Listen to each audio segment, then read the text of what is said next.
Please join me in standing for the pledge of allegiance. I pledge allegiance to the flag of the United States of America and to the republic for which it stands, one nation under God, indivisible, with liberty and justice for all. Thank you. It's so good to see so many of you here this evening. As we move into our agenda here, are there any adjustments to our agenda? Yes, we would need to, I would recommend that we delete letter L on new business. And also letter C.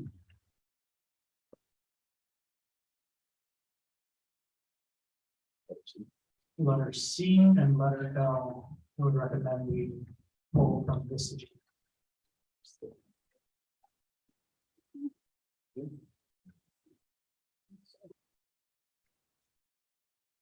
Any other adjustments to the agenda? No, that will be. During that, is there a motion to adopt our agenda as presented with letters C and L removed this evening? So moved. Second. And moved and seconded to adopt our agenda. All in favor, please signify by saying aye. Aye. Aye. Opposed, same sign.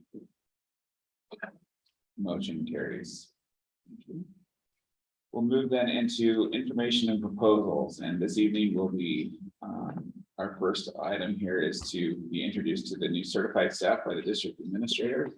Lots of new fun faces, and we're excited to get to know you. So with that, we'll turn it over to you, Mr. Chairman. All right. I'm going to have Mr. Florchin here go ahead and start because he made eye contact. Mr. Florchin, you have the floor now. Give it to your staff. I don't believe anybody were able to make it tonight, but I do have 5 new staff members. Lane Halls, or excuse me, Swain Hall, sped teacher for us. Chelsea Witt is a 4th grade teacher. Chelsea Jackson teaches 3rd grade. Ashley Anderson 3rd grade, and Ryan Boschke is our teacher for the fair. So they're happy so far and excited to be here. Thank you, Mr. Florchin. And I'll have Mr. Gilchrist, if you would stand and introduce his staff member. I feel like there's like a higher thing going on. Everybody, I was behind you, so that's all right. I've got one staff member, Sabrina Juma. She's our act teacher. Split half time between LFL and THS, and we got through the interview process, and it was one of the most interesting interviews I've ever been in. Kudos to her. She got the questions, started reading them and answering them, and it was the most natural thing I've been part of. It was fantastic. Then we had a conversation afterwards, heard the Juma name. We decided that handling bucking bulls would be very relatively prepared for handling some of our 6th graders. So that's where we're at. So well. And I'll go to the TMS principal, Mr. Hayman, to introduce his new staff. Okay, we have 4 new staff members this year. We're excited to have on board. 2 of them made it, 2 of them had other commitments. But Kelsey Wiegel will teach science to our 8th graders this year. Most recently, she was part of the online school with Niagara County and previously taught in a couple other schools. Josie Bryan is our 8th grade language arts teacher. We're excited to have her aboard. Previously taught in Laurel and most recently in Guernsey. Next is Gary Hurley, and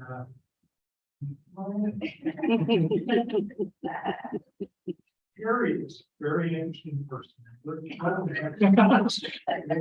She is the nurse at Torrington High School and Torrington Middle School. However, she is extremely well qualified for the position that she now occupies. Her bachelor's degree was in criminal justice. Okay? And we're thinking that a riot breaks out, she'll be the first one to the head of the line. So far, we have not needed her services in that regard. She also served as a firefighter. And so she worked with the Forest Service, correct? And so the fire breaks out, and there's a call on her, the fire department arrives, so we're excited about that. She's had an 11-year career as a nurse, previous to moving to Torrington High School. And Carrie's been a great addition. She's a proud mother of 2 blazers. Frequently wears buttons for each daughter. There are 2 different sports, and she's just a great addition to Torrington Middle School. Carrie, thank you. Appreciate it. We also have Shannon Rogers. Is Shannon here tonight? No, she didn't make it. Okay, Shannon is new to our special education department. Shannon is a great add. She previously served as an educational assistant at Trail and then at Torrington Middle School. Very energetic.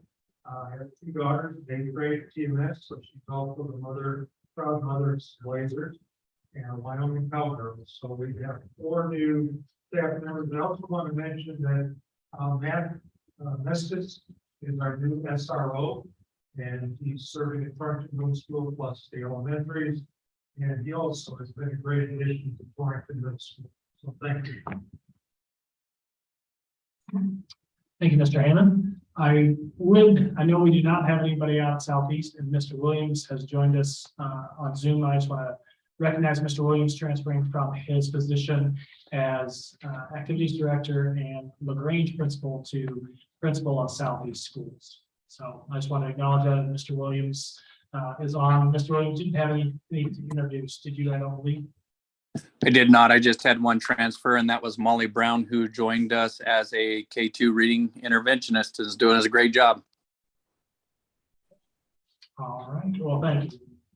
Now I'll go on to actually our new administration. And I'm going to actually start with a couple that have moved from their position. I'm going to start off with Mr. Daly, who was the kindergarten first grade teacher out of LaGrange and moved into the capacity also to include principal of LaGrange also.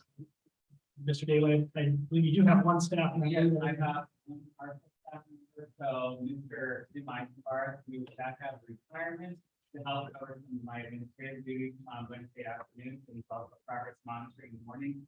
And then we also have a part-time cook who is not subbing, so that's awesome. We've had a sub down there for several years, and we're trying to have Laura see this. Now we'll move over to our another transfer who also continues to do the work that she was previously involved in as teacher of Flatwood School, but also in addition to those responsibilities added on principal of Flatwood School, Ms. Maxson.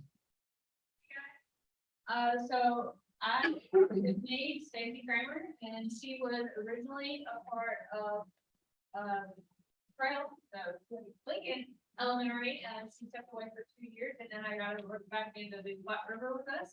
And so she is a triple threat now, because she is doing science, history, and also she is taking over as a kid manager for some of our students. We're very pleased to have her a part of the PRS family, and go Rattlers. So.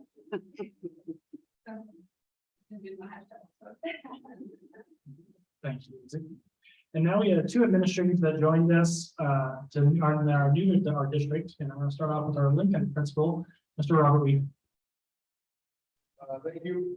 I actually have 10 new certified staff members, 2 of which were able to make it, so I'm going to let them stand up and introduce themselves.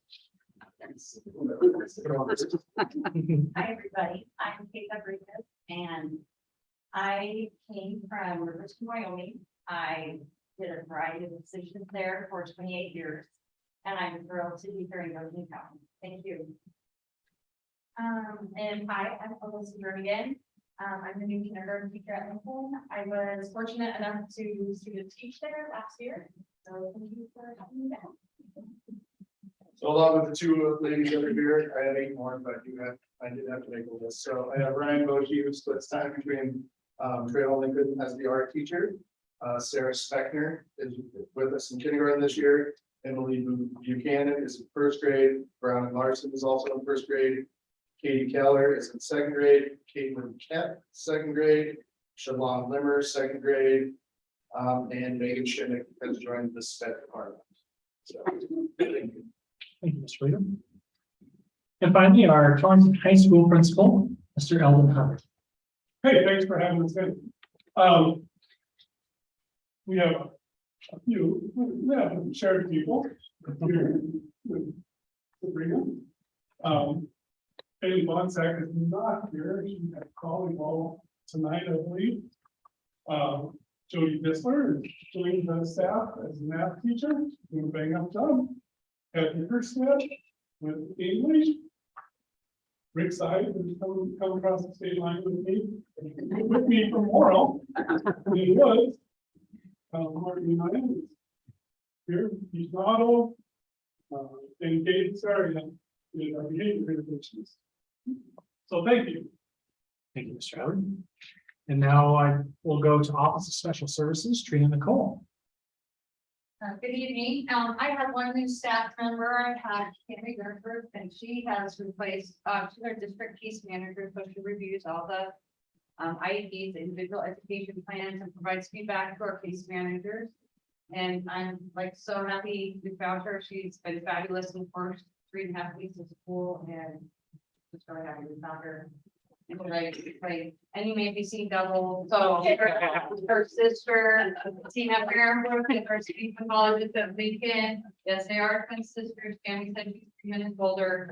They sound the same on the phone, but when you see them in person, they don't look exactly alike. So, but I hope you start to bring family in and glad you talk her into it. Thank you, Trina. Our first training, I had to do a double take because it was for first year teachers, and I was wondering, why are you in this training? I'm not a first year teacher. So yes, it helps keeping us on our toes. And then from our curriculum director, Jeff Fulham, to introduce his new staff member. So Laura Gross, stand up, please. Laura came to us from the Rock Springs area. She was a classroom teacher, and she was also one of their technology wizards there. And so we were very pleased to hire her on as our computer science instructional facilitator. And she's been working on getting the plans put together for us to implement computer science according to the computer science standard in Wyoming. Has been doing a phenomenal job basically supporting all the other facilitators with her incredible technology skills, as well as myself. Appreciate her being here. That should include, I don't think I missed anybody out there. Great. So that was all of our new certified staff to the district. We did have a number of transfers and things, but we wanted this evening to be about the new people within the district that made those introductions throughout. We had a lot of them. So it was definitely exciting and a great opportunity for us to hire some great staff. Excellent, thank you. And thank you all for joining Goshen County Schools. I know that there is a lot of great work that occurs here, and we are glad to have you be part of it. And so I really appreciate your dedication to your profession.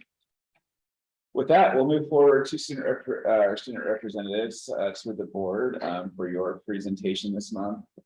Ms. Patrick or As Mrs. Bullington. Ms. Bullington, do you want to Cannot introduce the topic? recall that topic. How about Alex? Introduce the topic? We had the opportunity actually to talk about goal and Oh, yes. what impact has been.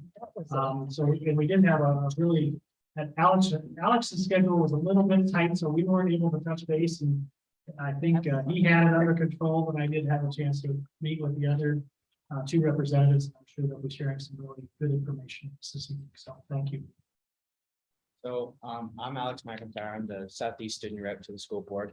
I sent out a survey and I talked to some of the teachers as well. On my survey, I got 35 responses out of, I think, 120 kids I sent it out to. A lot of those kids were still getting used to their computers and trying to find their email, which was fine. And I showed them how to do that. But my first question was, have you ever set goals in the past? I had a lot of yeses. I had a lot of no's. I had a lot of, I don't know. It seemed like a lot of the high school students like to say, I don't know, half the time. But not only did I get yes, but I also got very specific. Some said volleyball, some said football, some said life goals, some said just grades. They want to keep their grades up so they're not ineligible. Then the next question is, what courses or years did you set goals? And I had a lot of people say every year, which I thought was very interesting because I like to set goals myself every year. A lot said in specific classes, they set each goal, but I had a lot of Spanish, I had a lot of gym, I had a lot of weightlifting classes. I had some spelling tests. That's just because of the 7th and 8th graders. I did some of that too, because I like to include them. Because they are still part of the high school, I feel. Then my next question was, if they had found it beneficial. A lot said no. I found that really interesting. But there were still some that said, yes. Some said student and as a student and as a person, some said to better themselves for the school year, to have a great mindset for the school year, as there has been some changes with our ag department and our transitioning into individual arts because of the loss of the facilities of our ag department. So that I found that very encouraging as a student rep to share to the board that they were feeling like that they wanted to have a better mindset throughout the school year. And then I asked them if they found it beneficial, how could the board members help? One that really stuck out to me was that they asked if the school board would give every student in the district a planner or a goal type planner, so they can write down their goals, and then at the end of the month or at the end of the semester, they can write down that they accomplished that goal or not. And I found that really interesting. But other than students, I did ask a couple teachers, like Mrs. Sedman, one of my class sponsors, if she ever set goals. She goes, I set goals every year, not only as a teacher, but also as a person. She set personal goals, which I find very interesting. I asked several other teachers. I even asked our principal, Mr. Williams, what he thought, and he said goal setting was kind of important to him. That concludes mine. Thank you. Hello, everyone. I'm Cameron Rafferty. I'm from Lingle, Fort Laramie.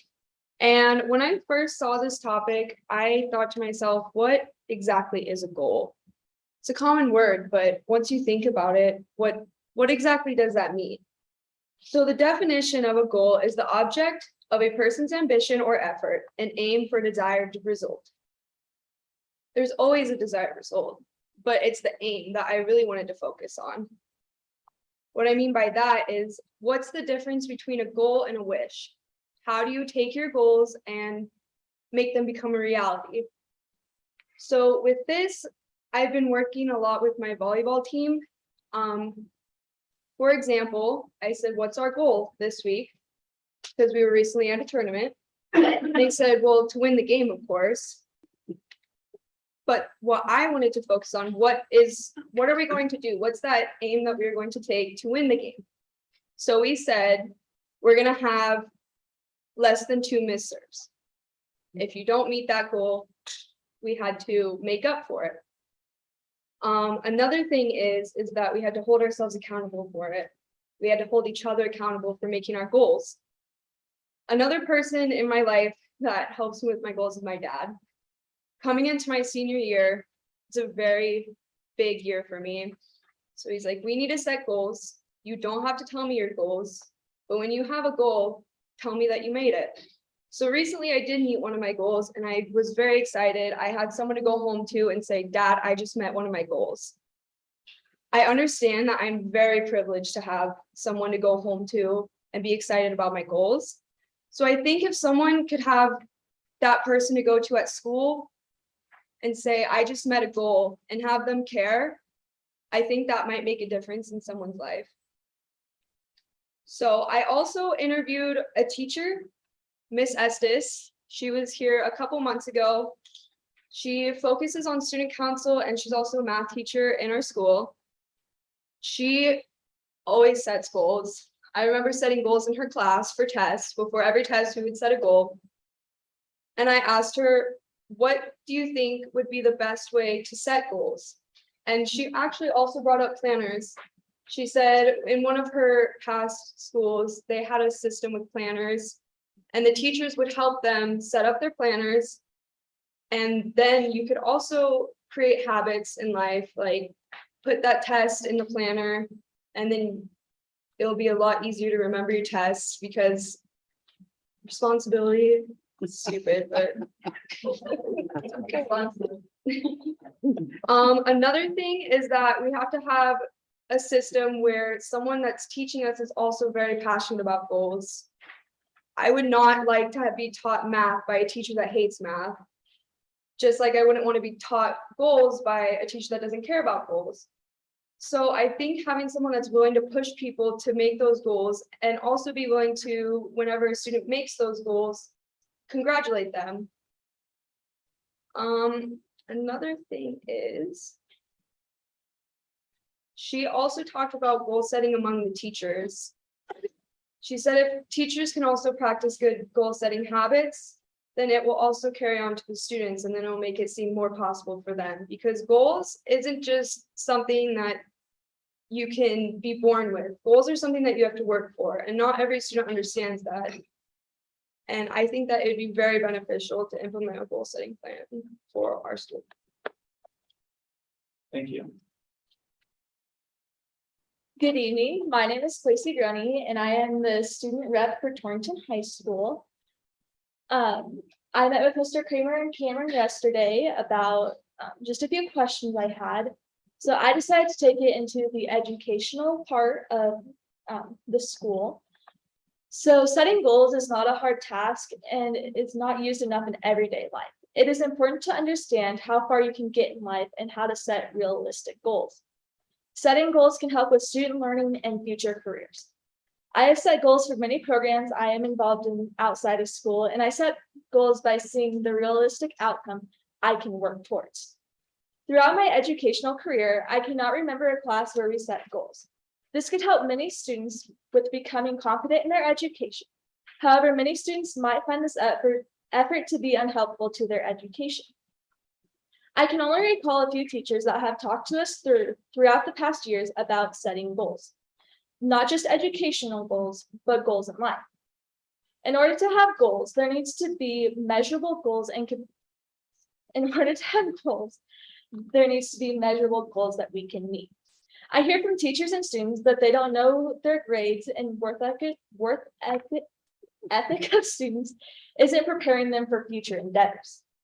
Just telling everyone that they will make the highest level of achievement with little preparation and work towards the goal in sight is not preparing students to be successful in the real world. If students set goals about their grades, with the current grading system, they don't know what grade you have till the end of the semester. And it doesn't help with motivation if a teacher says you can only get a 2. Well, I want a 4. I want to be top notch. That's my goal every year, is to be a top notch student. I may sound like a broken record when it comes to this, but the frustration of this can help with students setting goals. The morale seems to be improving at THS, so now would be a great time to start addressing options for careers, colleges, and trade schools that might help students with their future goals. Seeing these options before students are seniors would be beneficial to students to make their future plans and goals. Thank you. Any questions for student reps this evening? I did have a quick one. Did any three have a chance to have any response to the research paper that we sent on that? And it's okay if you didn't. It's quite all right. I gave it. It was very interesting and coordinated to this, and I actually will probably share it with the board, but I wanted to give them an opportunity to take a look at it too. But one of the interesting pieces with goals, and that was coincided, was hope. And a piece that I came across in working through with the students was a quote from one of the superintendents that hope is a more robust predictor of future success than the ACT, SAT, and a student's GPA. It goes into let that sink in. Hope is a better predictor of future success than today's gold standard measurements of knowledge or academic performance in the collegiate environment. And the research paper that I found that coincided with this was from Gallagher, and he is a professor in Texas. And here's where that correlates to what these students were talking about in goals. Hope theory involves a person's ability to conceptualize goals, develop specific strategies or pathways to reach those goals, and initiate and sustain motivation or agency for using those strategies. Hope involves reciprocal action between pathways and agency components and characterizes a more general cognitive set that applies across situations, which differentiates hope from other positive psychological constructs.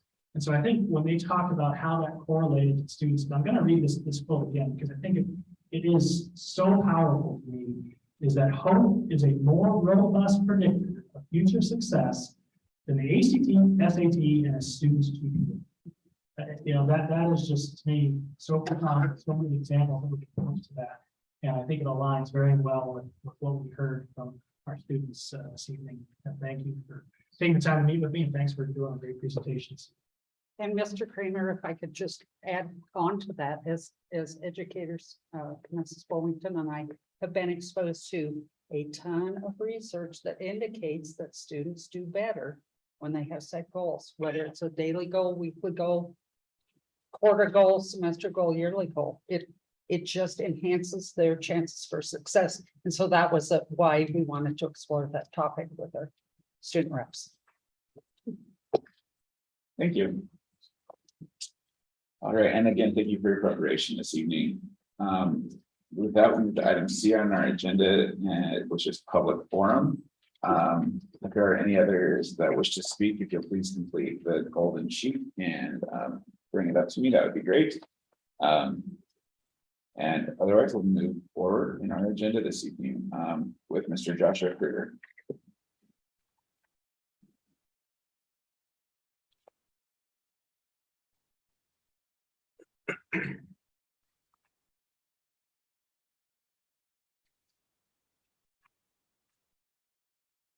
Thank you.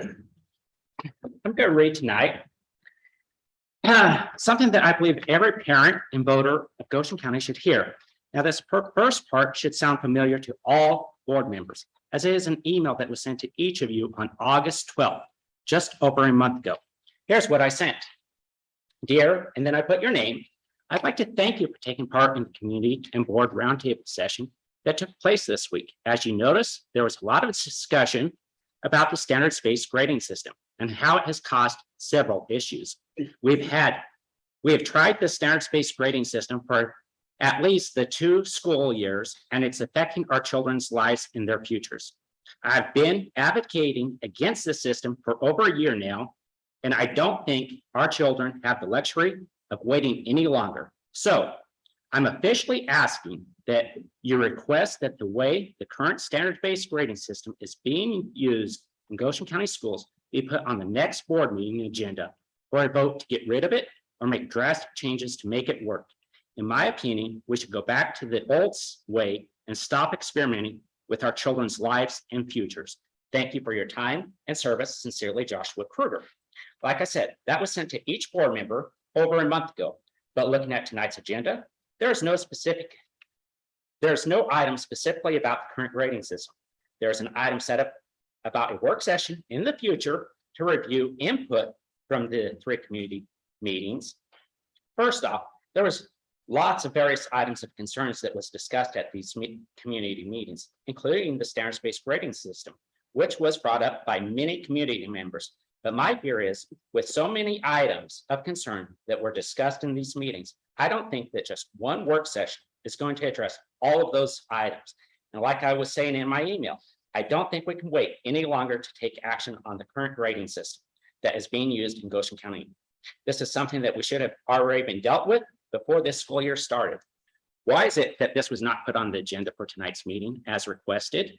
And the discussion could have started tonight. It seems like we are just playing kick the can and hoping to buy more time for this failed grading system. And if that is the case, why? And is that in the best interest of our children? Another question is, if that is what is happening, who is protecting this failed system? I do believe that there are several board members that do see the faults with this grading system. I believe that your voices should be heard, as that is why you were elected. And if for some reason you were not able to advocate for this to be put on tonight's agenda, I would highly encourage you to take advantage of me bringing this topic up, and you yourself, as a board member, use item E on the agenda of tonight, topics for discussion, and start the official discussion about this failed system tonight. Thank you for your time. Thank you. Mr. Bob Peterson.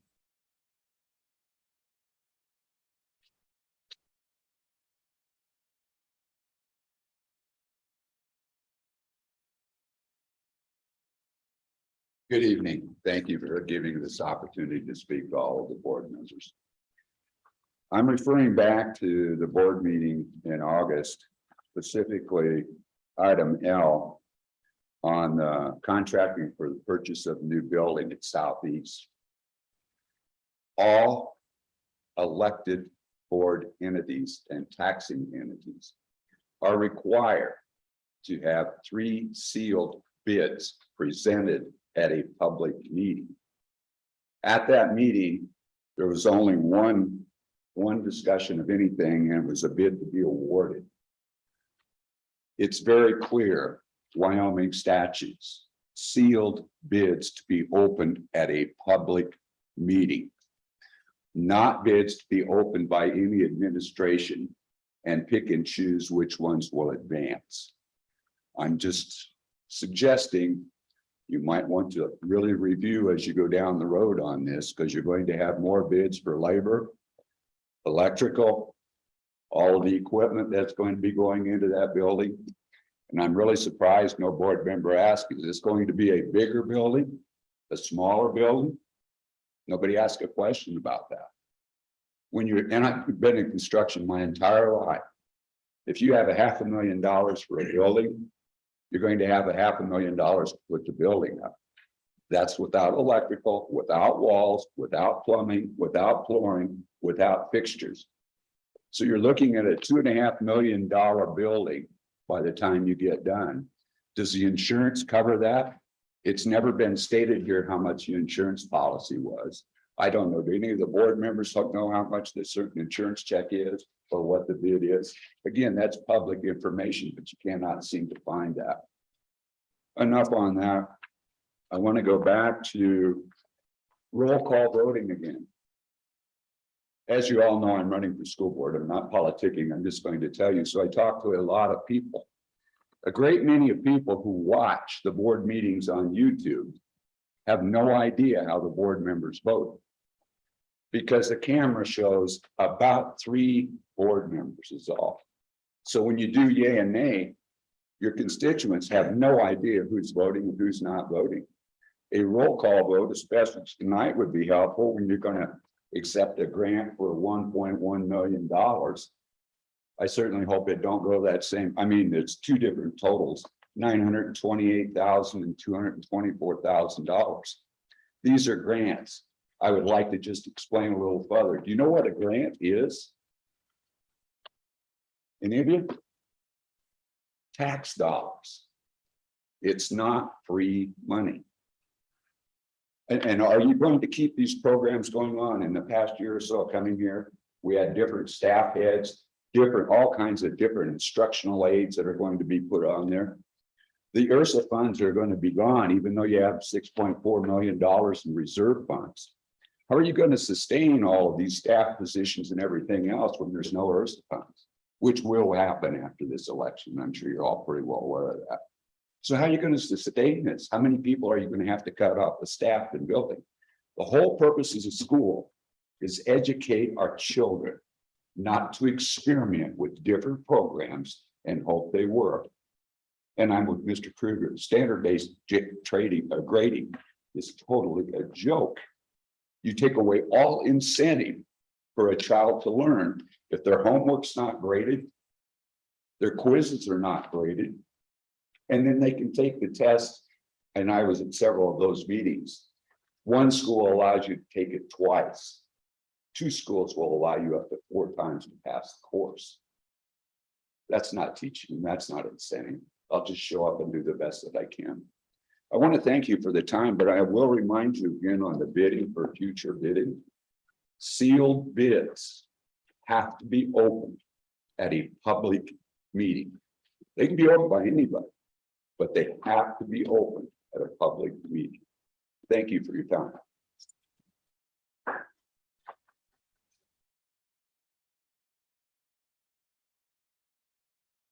Thank you. Ms. Rebecca Cohorn.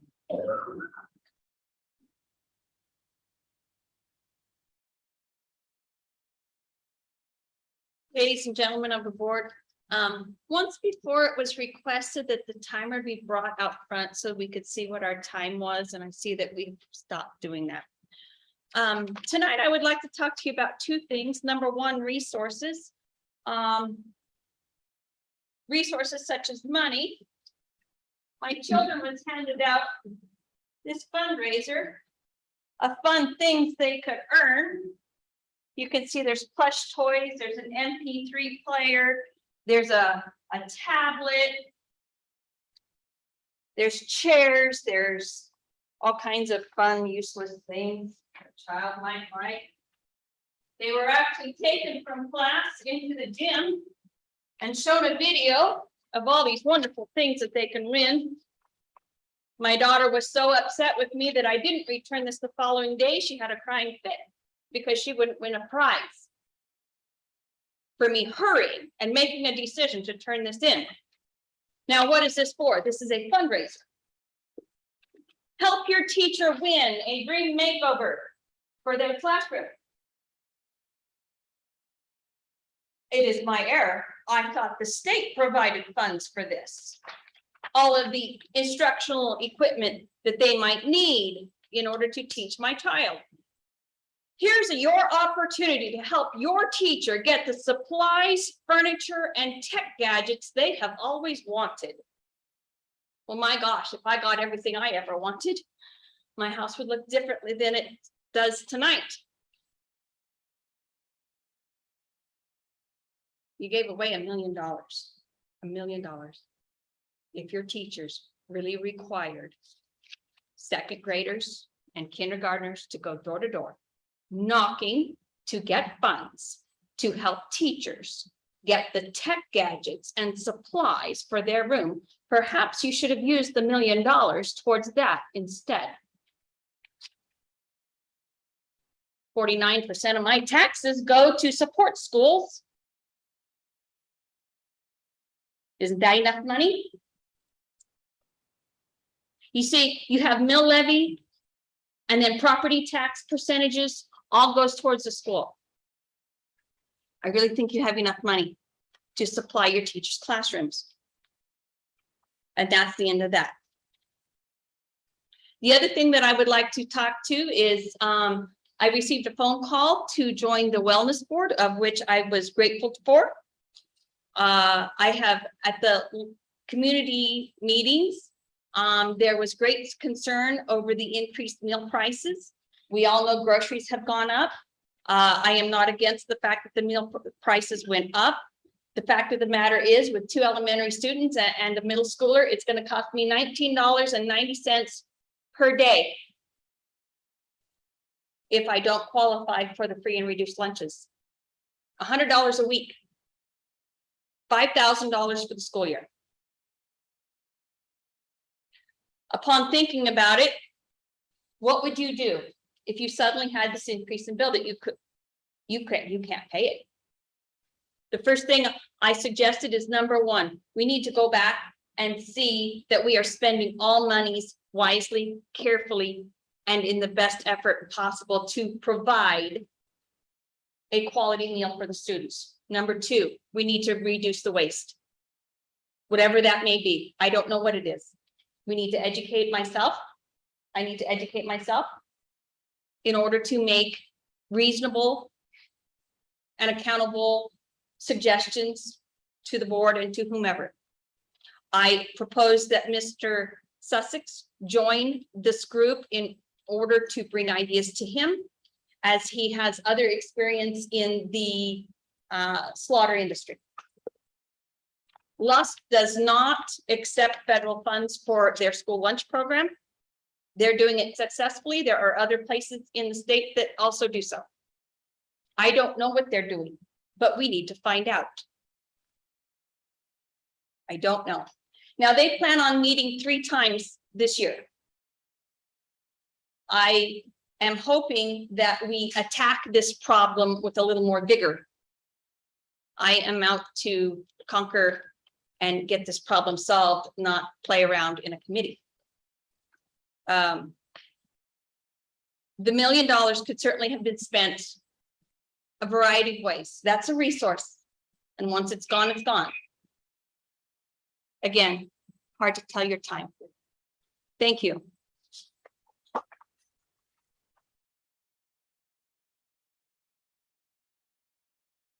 Ms. Karen Hendricks.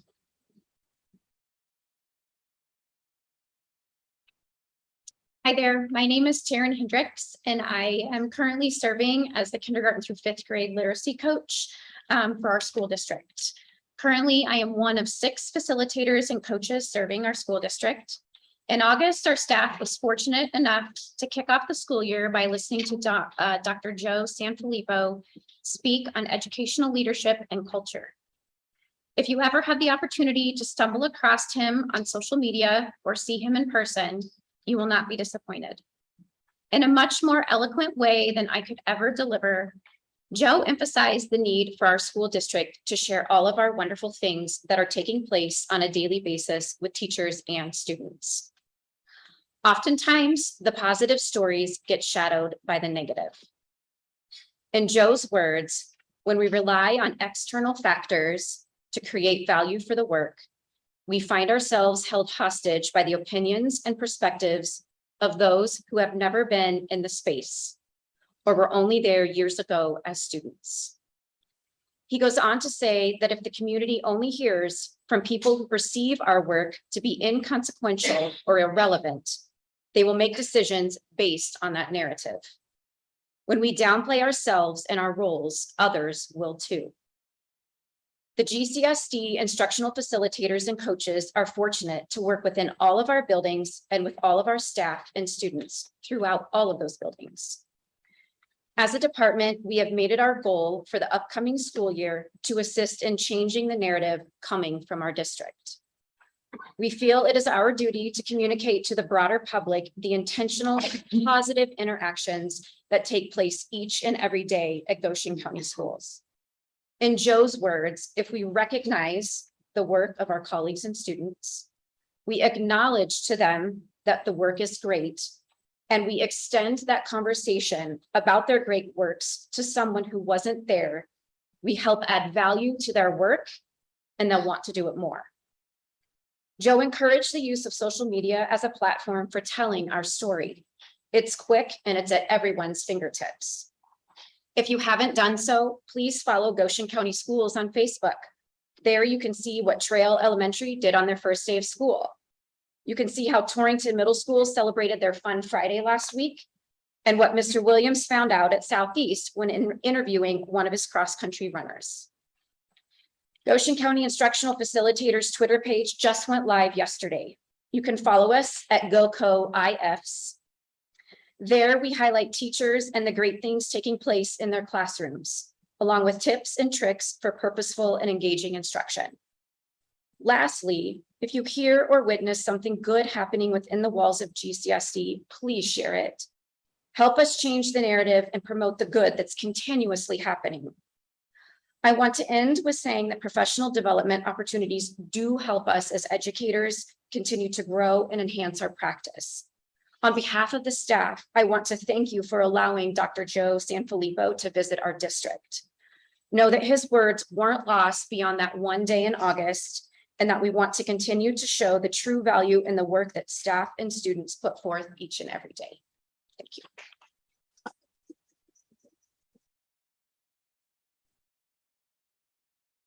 Thank you. And Miss Stacy Kramer.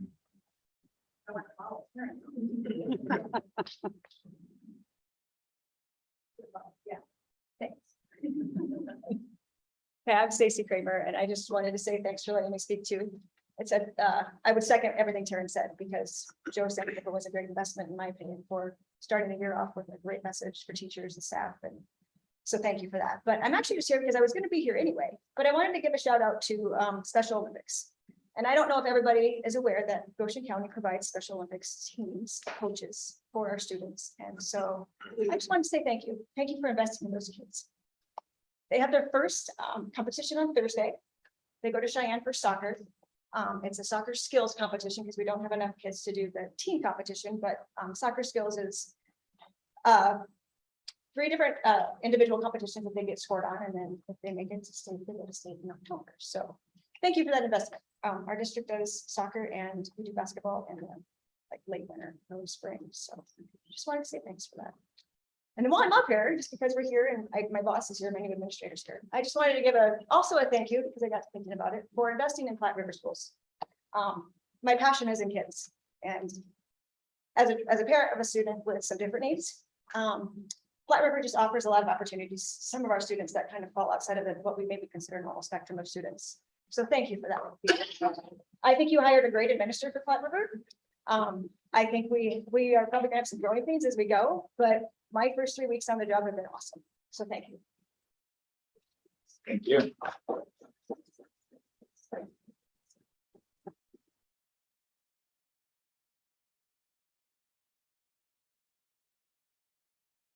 All right, with that, we'll move to item D on our agenda, which is into our business. First item is number 1, approve the consent agenda.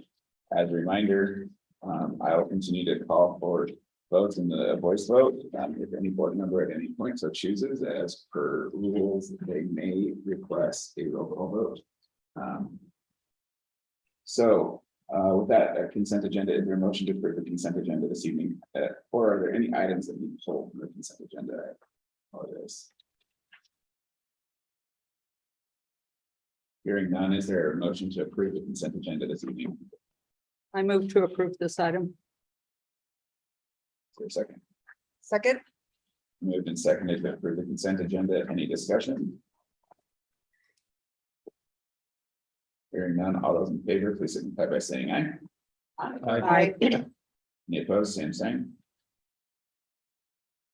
Motion carries. Item 2 then is new business. Item A under new business is to consider the approval of special education contract with Northeast Wyoming BOCES for teacher of the deaf and hard of hearing services for 2022-2023 school year. Recommended that we contract with the Northeast Wyoming BOCES for this purpose in the amount of $10,000 from July 1st, 2022 through June 30th, 2023, which is a general fund reimbursable expense. Is there a motion? I move to approve this item. Is there a second? Moved and seconded to approve this item. Is there any discussion? Hearing none, all those in favor signify by saying aye. Aye. Any opposed, same sign. Motion carries. Item B is consider approval of contract with St. Joseph's Children's Home for a student placement services for the 2022-2023 school year. This is recommended we approve contracting with St. Joseph's Children's Home for residential placement, educational services, and special education services for student number 2832, not to exceed $43,281.36 from September 14th, 2022 through June 30th, 2023. Is there a motion? I move to approve this item. Is there a second? Second. Been moved and seconded. Any discussion? Just for my new knowledge, is this kind of standard procedure in this situation? That is correct. Trina, would you want to speak to any of that, or maybe elaborate a little bit more just for board members to make it a little bit more information related to what would be typical in situations like this? I know. Briefly, I should say. So sometimes we have students in situations where within the school district, we're not able to provide the level of therapeutic care that they need, or the most, what we call the least restrictive environment. So we're always looking for 100% in the classroom, but sometimes students need very specialized services in order to help move them forward. So students that we typically send to St. Joseph are struggling with emotional and behavioral issues. And so usually in about 6 to 9 months, going through St. Joseph's program, they learn the skills they need to be able to manage their behavior in the school environment, which will then allow them to access learning in a classroom. So we actually haven't placed a student in residential in about 2 years. We've had some students prior to me, this is year 7 for me. We had some students in long-term residential, for some similar but different needs. They also had cognitive disabilities, but those students are now aging out. So they'll be coming off the book. So, you know, we really try to do the most we can within our school system, but usually these are children who are either self-interest or interest to others, and we have been able to, they just need way more than what we can do in the school district. And we're always very thoughtful when we place, because they're out of the home, we're taking them out of the home, they're living in St. Joseph, or there's other facilities in the state. And so when the IT team makes that decision, we're always very thoughtful. This particular situation, parents actually placed their child first, and the school supported that. Thank you very much. Thank you. And just for those who may be unfamiliar with the work that St. Joseph's Children's Home does, I would encourage you to reach out to the administration of St. Joseph's and board members and community members to understand their mission. I had the opportunity to tour that facility about a month ago, and it is inspiring, I would say, to say the least. The work that they do and the children that they care for is truly a mission-driven organization. And so just would encourage you to do that. Just one more thing. So we have a few years ago, we placed a very young, like first grader, and we don't do that either. Can successfully complete the program after moving away to Casper for a year and has returned, and he's doing wonderfully. So, you know, as we know, early intervention was key. We don't usually look at first graders, but the program is successful for those students, for the majority. So thanks for that, Brad. Any further discussion on this item? Hearing none, all those in favor, please signify by saying aye. Aye. Any opposed, same sign. Motion carries. Item C again. was- Mr. Yes, Can I- please. Can you make sure that the record reflect that I abstained from that vote? Absolutely, thank you. Item C was removed from our agenda this evening. Item D is then to consider approval of a purchase exceeding $5,000 for the purchase of a vision screener. It's recommended that the board approves purchase of 2 spot vision screeners from School Health in the total amount of $15,200 utilizing ESSER funds. Is there a motion? I so move. Is there a second? Second. Any discussion? I did have the opportunity to ask Mr. Kramer about this, and just so, and the agenda is much more clear. I was on the phone when I was going over this, but this is just for a screening equipment, and that is listed in later in the agenda as well. Any further discussion? I do know we used these at TLC when I was there, and we were very impressed with how accurate they were when we sent kids to the eye doctor. It was very accurate. Needed to be there. Very good. Excellent. All those in favor of approving the purchase of 2 spot vision screeners from School Health in the total amount of $15,200, please signify by saying aye. Aye. Any opposed, same sign. Motion carries. Item E then is to consider approval of a purchase exceeding $5,000 for the purchase of special education audiobooks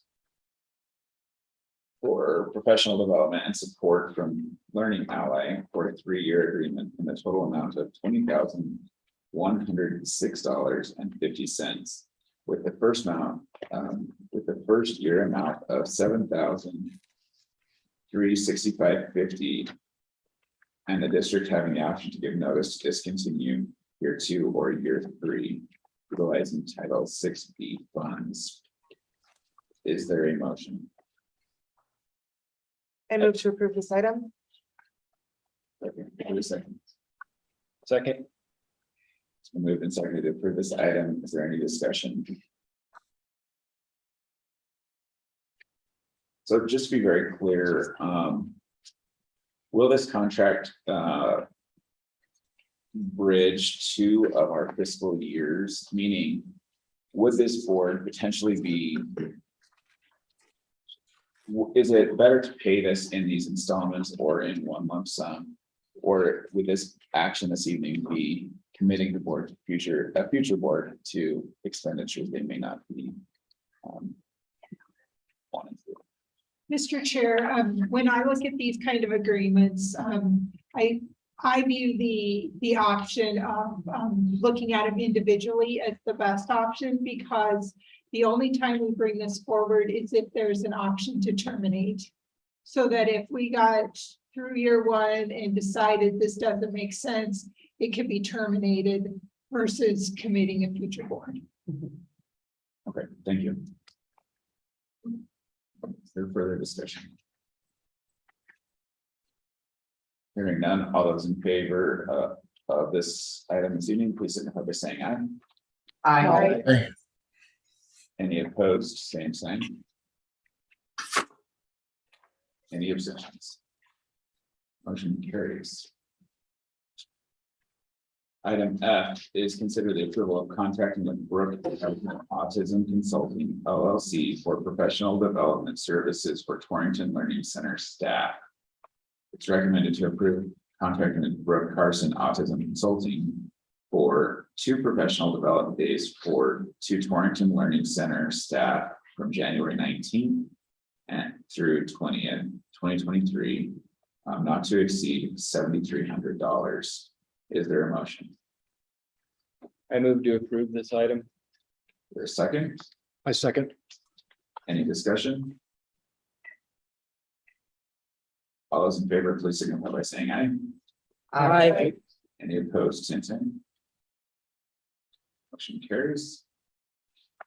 Item G then is to consider approval of a purchase exceeding $5,000 for the purchase of Pearson 360 SEL SSIS intervention and diagnostic program. It's recommended to approve purchasing Pearson 360 SSIS-SEL, so social skills and improvement systems and social emotional learning intervention and diagnostic program for the total amount of $12,792 utilizing Title IV funds. Is there a motion? I move to approve this item. Is there a second? Second. A motion and a second. Any discussion? Hearing none, all those in favor, please signify by saying aye. Aye. Any opposed, same sign. Motion, any abstentions? Motion carries. Item H is to consider approval of a purchase exceeding $5,000 to the Institute of Multisensory Education for practicum fees for staff members pending acceptance in IMSE OG comprehensive training in the total amount of $5,625 utilizing Title I, Title II, and Title VI-B funds. Is there a motion? I move to approve this item. Is there thank you, Mr. Salcedo. Is there a second? Second. Moved and seconded. Any discussion?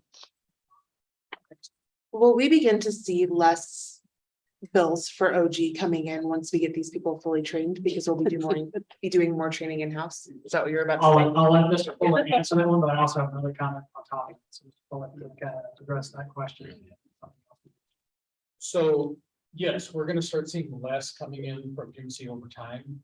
But what this particular payment is for is it provides additional training to provide an additional level of expertise to 3 of our district staff members. One of those district staff members wants to go on and do the next practicum, which is our morphology program, and then wants to be trained as an in-district trainer, so that we would then have an in-district trainer to do all our own comprehensive plus training, and eventually an in-district trainer to do our morphology training.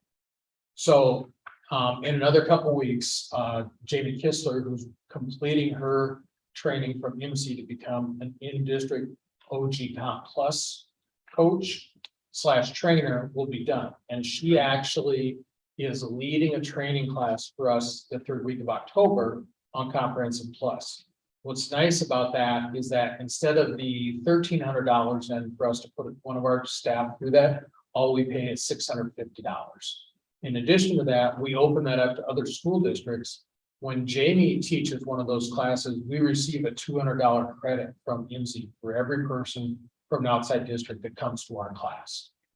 The goal is to have one of these three people, if they're all accepted into this first step, one of those persons wants to move beyond and eventually become our more Foundation Plus trainer. So again, then we don't have to pay that higher fee to IMSI to train our own people. And we can invite people from outside districts, which generates a considerable amount of income for us. Just to give you an idea, in June and August, we held 3 different classes with, in all 3 cases, IMSI trainers ran those classes. If an IMSI trainer runs it and we let outside district staff come in, we receive $100. We generated $4,100 worth of credit from those 3 classes. And so we're using that to offset some of the things that we're purchasing from this. So again, it's for us, it's a way to build capacity within our staff so that we don't have to continue to pay large amounts of money to IMSI, and also come up with a way to generate some revenue with the capacity that we're building, based on what other districts are now seeing that they need to be doing for Horton Gillingham instruction. Thank you.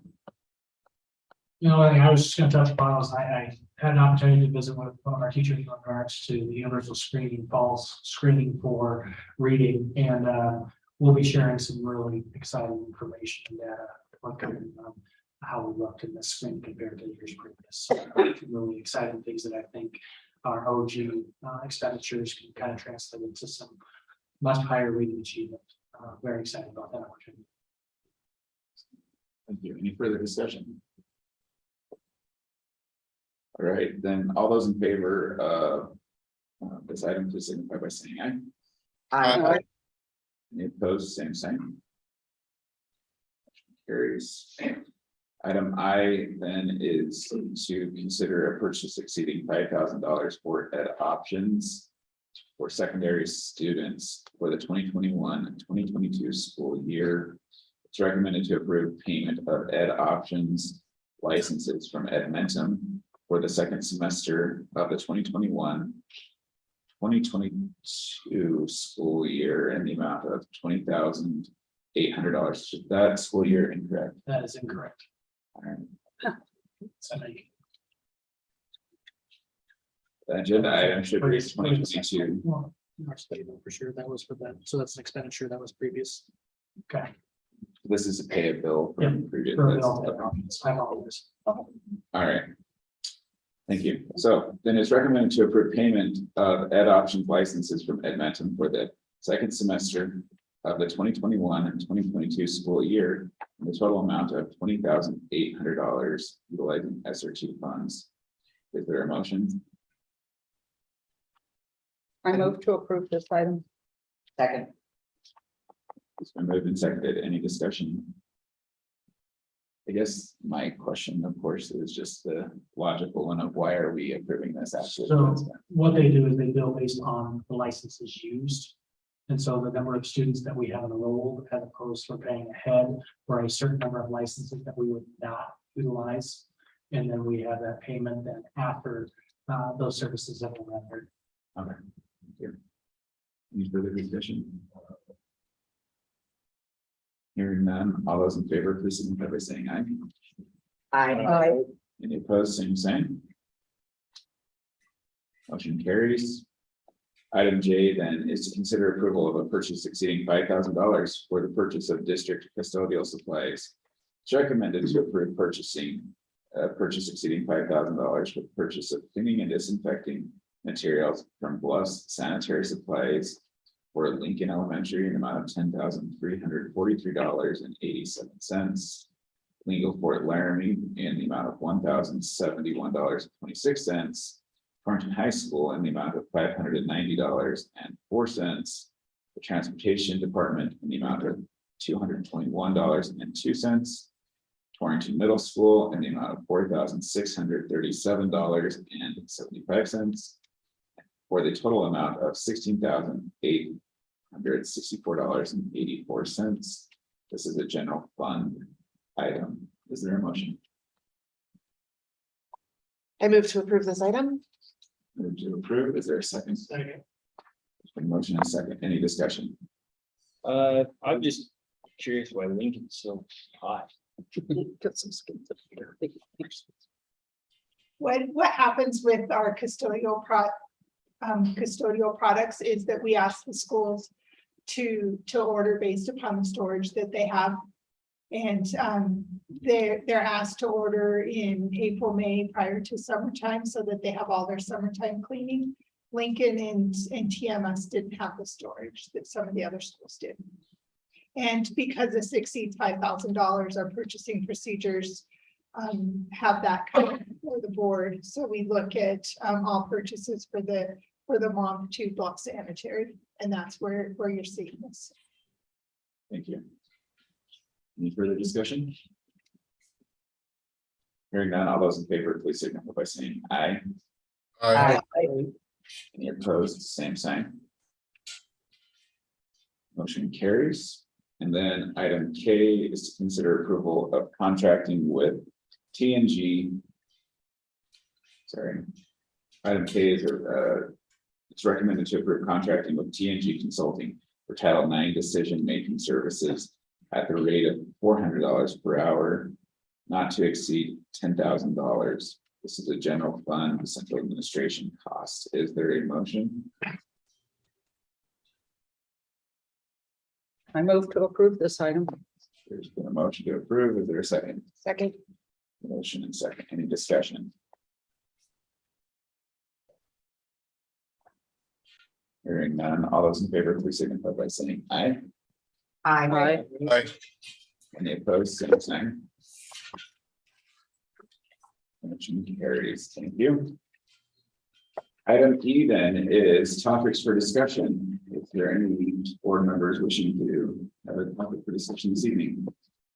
Mr. Chairman, and I'm a little uncomfortable. Please understand that I came here prepared to say that this isn't a reflection on anything we've heard tonight.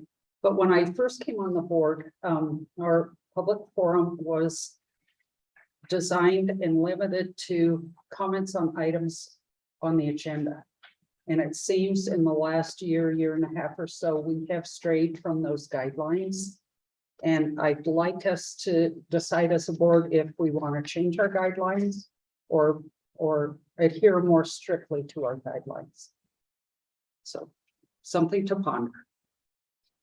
Any other thoughts on that? This is something that we need to put on a future agenda as a discussion topic. Seeing some nods. Okay. Will we just ensure that it's placed as a future action item, I suppose, with discussion on that. Any other topics for discussion? I just have a few remarks then. I had the great opportunity to attend the training that was mentioned earlier from Joe Sanfilippo for the back to school welcome back ceremony, I guess, if you will, the keynote address. And much of what was shared this evening by Ms. Hendricks, it rang very true to me, both in my professional career as well as my career in service to this board. I think that there is a lot of amazing work that occurs during the school day, during the school year, and throughout the year by the educators in our community, much of which is unseen. And I feel that at points, various community members and or board members may take one item that we think we have information on in a silo and extrapolate that out and make assumptions and judgments based upon that. And so I think it's important that as we continue to move forward, that we support our educators. And I say this because it's a very unique time in education and in our country, to be quite honest. Our teachers don't feel supported. They just don't. Not all of the time do they feel supported. And they don't feel supported, not by administration, but when I speak to them, it's from parents, it's from community members. It's just as a general feeling. What has that done? What is the data behind that? Well, 44% of school districts this year across the nation started with vacancies. 13.5% turnover occurred last year in education. That is nearly 150% of what it was the year before. that is a drastic climb in turnover. Quite honestly, our people are our greatest resource, and I think it's important that we take time to recognize the good work that continues to occur within our district, and we highlight that as we continue to move forward. During that meeting with Dr. Joe Sanfilippo, correct? Dr. Joe Sanfilippo, sorry, Mr. Daly, I'm going to put you on the spot, but one of your teachers I was sitting next to, and one of his asks were to talk to your neighbor about somebody who had an impact on them. And your teacher mentioned you and how the last 2 years have been an extreme struggle for her. And how she was a little bit nervous when all of a sudden you were her administrator because she had shared her whole life and all of her emotions with you. But actually, she thinks you're the best person suited for that because you helped her professionally get through those difficult moments. Also, I just would like to recognize Mr. Cotant. I've heard from a number of parents from Lingle specifically about his dedication to the middle school cross country program and how great it is that those kids have been able to participate in that program. And so just really want to recognize him both for coming out of retirement for the 20th time to serve in that role, as well as interim administrator at our elementary schools here in Torrington. So I just want to recognize those two good things this evening. And with that, are there further discussion? I was just gonna add kind of a little bit to what you said. And I think we kind of mentioned this maybe a few months ago, my memory kind of lapses, but more based around like board members visiting the schools. You know, over the years, everybody from the school said, we want board members to come in. And I'm sorry, I haven't been one time where it's not awkward and it's not, you know, sometimes we feel like we're in the way. Some people think we are in the way. Some people think we're not in the way. It's just, I don't think we have something. I think we should have a discussion on somehow trying to implement just something different with that. I think we talked, like I said, a few months ago about the thought of, you know, like a scheduled, like 3 of us going to this school this month, 3 of us going to, you know, just even if it was after school for 30 minutes, so we're not barging in the classroom.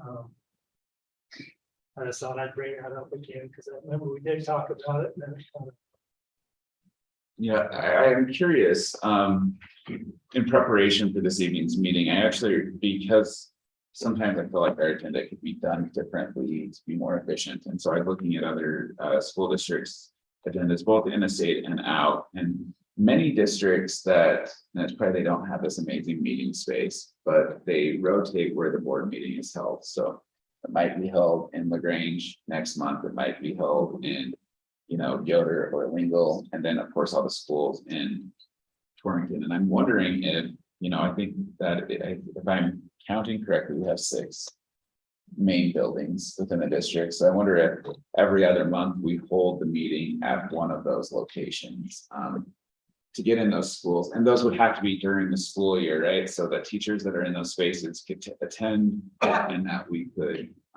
hear from those educators in that building in that month. Would there be an appetite to do that from this board?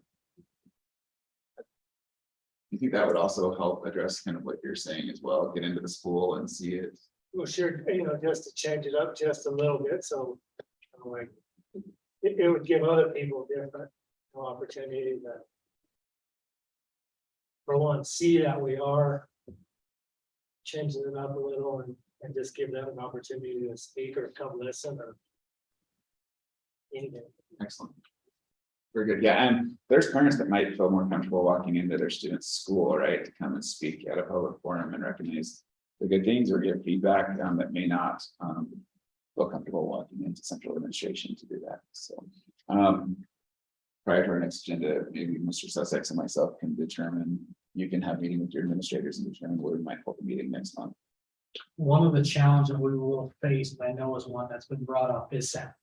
That will probably be the number one thing at any venue outside of this that would be fixed, but that doesn't mean that we shouldn't explore, because I've been a part of a district that has rotated to buildings, and it does bring a different space. It does opportunity to see the building. If you don't have a child going there as a board member, it might be pretty rare that you get a chance to go to some of those.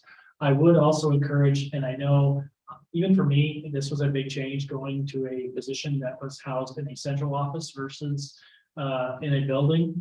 This is the first time that I was in a job that was that, and it is awkward. It is different, even going to those buildings. I would encourage you, and schedules are difficult for many of you, and I realize that doesn't always work out, but do feel that there are teachers who are absolutely willing to have any one of you in the classrooms. If you have people who you're very familiar with, I would encourage you to, if you do get a minute, feel free to sit down and interact with the kids. And one of the greatest things that I ever do is go visit a TK room and at Lincoln, and you really can't help but have a smile on your face when you go visit one of those rooms, because they think you're pretty important. And even though many of us kind of get those hats on, and even in the high school, they do too. So I encourage you, if you have the opportunity, to go visit ours. And it is awkward at first. It is sometimes uncomfortable, but many of the times they do start to feel a little bit more normal. It feels a little bit more actionable when we make those efforts to get in. So I know they appreciate it too, but I certainly will visit with our administrators in relation to that. So in connection with that, to Mr. Hager's point, I wonder if we're in kind of maybe put together a similar schedule to what we've done before, but maybe with a couple of board members to visit each school each month. And even if it works, you know, and I know we've kind of set it up before to have some go during awards assemblies, and those do work out pretty well. But really, to see the meat and potatoes of what we do on a daily basis, going there on a regular basis is really important. I know that's something important for me too. Absolutely. Thank you. Any other topics? Okay. Hearing our future item F on our agenda is future meetings.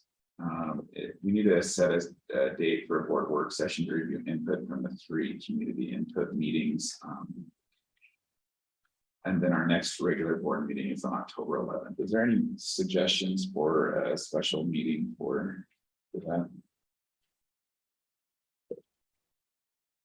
What we've kind of done in the past is stay with that 4th Tuesday of the month for work sessions. If we want to get back into, you know, we've taken that off in the summer and then gone with a work session on the 4th Tuesday. I know some schedules don't really coincide with that the best, but if we would want to take a look at that, that would be an option if that would work for everybody. So I do agree, it is not going to be just one work session where we will be able to really have an opportunity to digest many of the things. It will take numerous things to have those discussions, formalize our plan of action that will move forward from. 4th Tuesday seem to work. And is there just a desire to hold it at the regular board time or to move it earlier? I know schedules conflict, so. Either way, Was that? whatever works for everybody else. I know many schedules are there opportunities to start a little bit earlier. And I know that if it's tight for you, on a couple of you for your work things. 6 p.m. do achievable. Maybe we can have it over at 8 or so. Okay, Sounds good. 6 p.m. on the 4th Tuesday. The 27th. That would be what it is. Thank you, sir. If I'm reading it correctly. Yes. And as I was looking at the wrong one, could we do the, I have a football game here that evening, so if it would be possible, after I say that. No problem. Could we do maybe the first Tuesday of October for that first one? Board. Work option for everyone. Thank you for accommodating me. I appreciate it. I apologize. It's important to be at those things. Okay. So Tuesday, October 4th at 6 p.m. And then the superintendent's report. So I just have a couple of things too. One of the things that I want to touch on, and I've touched upon this past, when we talk, and this may come up in our action item for next month. But one of the really important pieces of public forum is when there's an accusation of impropriety against the district in relation to statute or anything of that nature. Those are very dangerous statements to be made, because I can attest 100% that our duty in regards to awarding the bid for Southeast followed statute. That was followed to the letter. If anybody would like more clarification, as always, as I've represented this in the past, our doors at Central are open for any questions beforehand. We encourage board members, community members at any time. If you feel there's a question following that, I've met, Rebecca had a chance to come in and talk with me on a number of different items. I greatly appreciate that. So anytime that any community member, any board member has any questions that even come up in conversation, do not hesitate. Marcy, myself, Mr. Fuller, Holly are glad to sit down with anyone and set up a time to just kind of go over some things. And even if it does then still goes on and is mentioned in public comment, there's some clarification and not necessarily that piece of where we don't know for sure. And I can say with 100% certainty, because I know Ms. Cates is in charge of those things, that there was a undoubtedly following the statute in that situation. Now let's kind of turn over to some really good news. And I'm going to just take a moment to share my screen that is kind of exciting for us, because over the last 2 years, it hasn't been the numbers that we'd like to see, but this is a different way of looking at it than we've done in the past, because this is the enrollment count. And I just highlighted 2 numbers just in particular, because those are really important numbers for me. But this number here, this 1,644 students, are the number of students that we had in seats today. Last year on the same date, we had 1,597. 47 student increase from last year. That's significant. We're funded on a per pupil basis. That's a significant number. That's really encouraging. It takes us back to pre-COVID numbers and really kind of follows that trajectory we were on before COVID, which is encouraging. The other piece that I have highlighted here is 144. You'll notice that outside of that 8th and 7th grade, that's our kindergarten numbers. And that's a really good indication. We have a lot of kindergartners, which means that grade will continue to flow up. So having a good kindergarten number is really important. And so really excited about the 144 students. Now, you'll notice there's a little bit something as we added that transitional kindergarten program. It's hard to follow that class because we have 13 TKers that are included in that kindergarten number.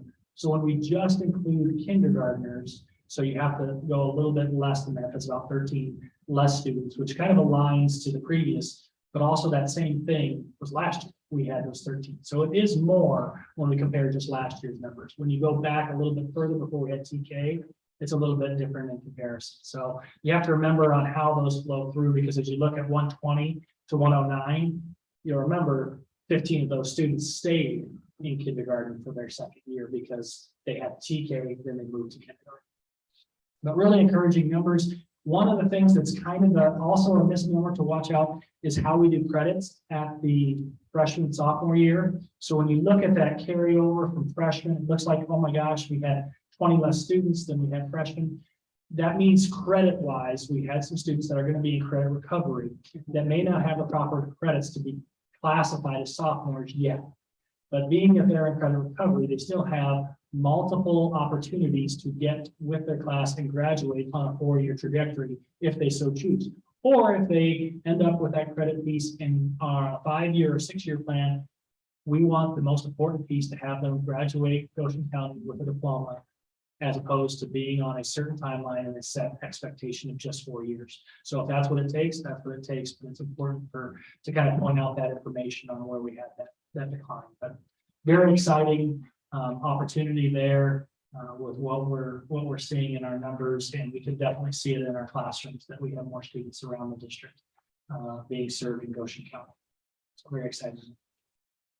Next piece is an update on our employee survey. You remember last spring, we conducted our employee survey. One of the biggest components of our employee survey is quantifying some work with goals for administrators and the utilization of that data and correlated to that. The other piece that we talked about, one of the things we dissected that information is communication.